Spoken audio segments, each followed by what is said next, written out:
श्रीराम जय जय राम। श्रीराम जय जय राम। श्रीराम जय जय राम। ओम नमः शिवाय। ओम नमः शिवाय। ओम नमः शिवाय। योग वासिष्ठ दिवस क्रमांक 394। उपशम प्रकरण सर्ग 51। उद्दालकाचे आख्यान।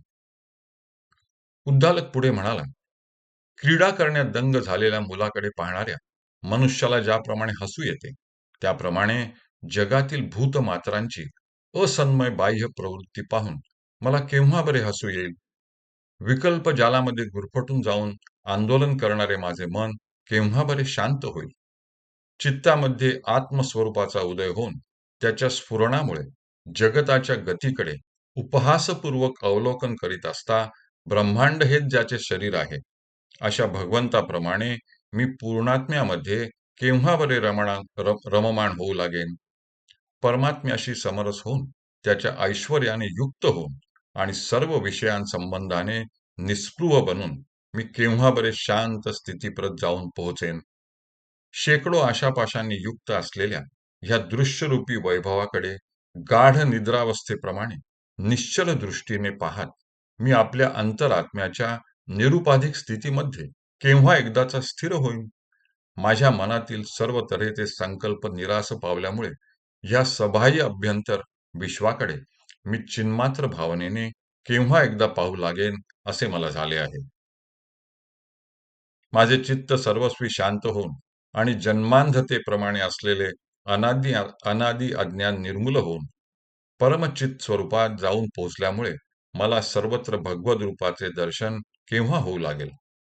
इष्ट अनिष्ट, त्याज्य ग्राह्य इत्यादी मिथ्या भावनांचा त्याग करून मी आपल्या स्वयंप्रकाश आत्मपदाच्या ठिकाणी केव्हा एकदाचा आनंदाने स्थित होईल? जिच्यामध्ये कुत्सित आशा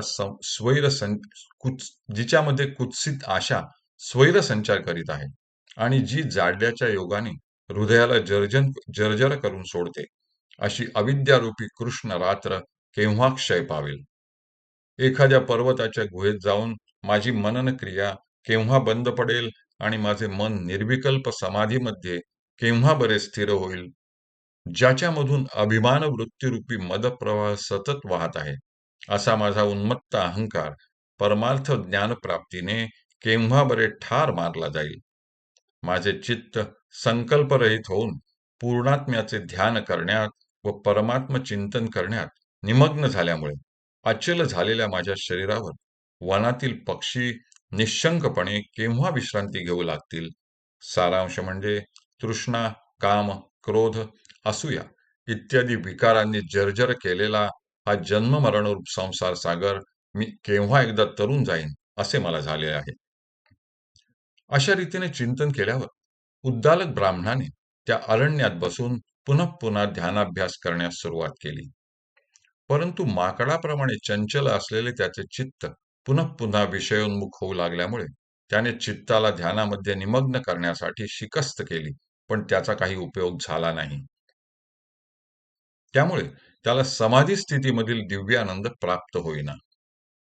एखाद्या वेळी प्रत्याहाराने बाह्य विषयांचा त्याग करून त्याने आपले चित्त सत्व स्थितीमध्ये स्थिर करण्याचा प्रयत्न करू लागावे.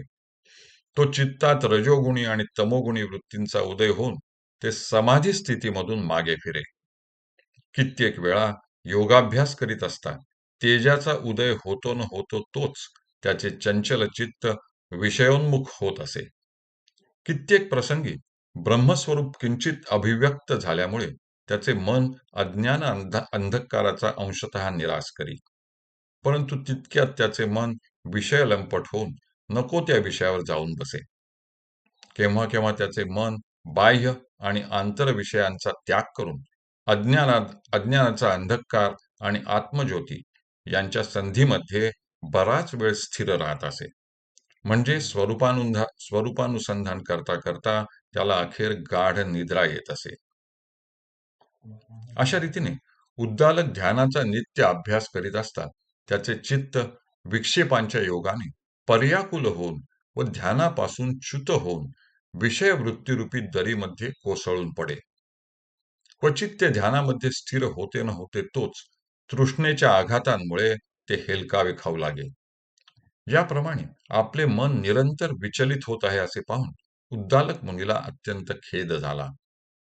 गंधमादन पर्वतावर मन विषण्ण झाले आहे अशा अवस्थेमध्ये संचार करीत असता त्याला एक अगम्य अशी गुहा आढळली. त्या गुहेत कोणाही प्राण्याचा संचार झालेला नव्हता.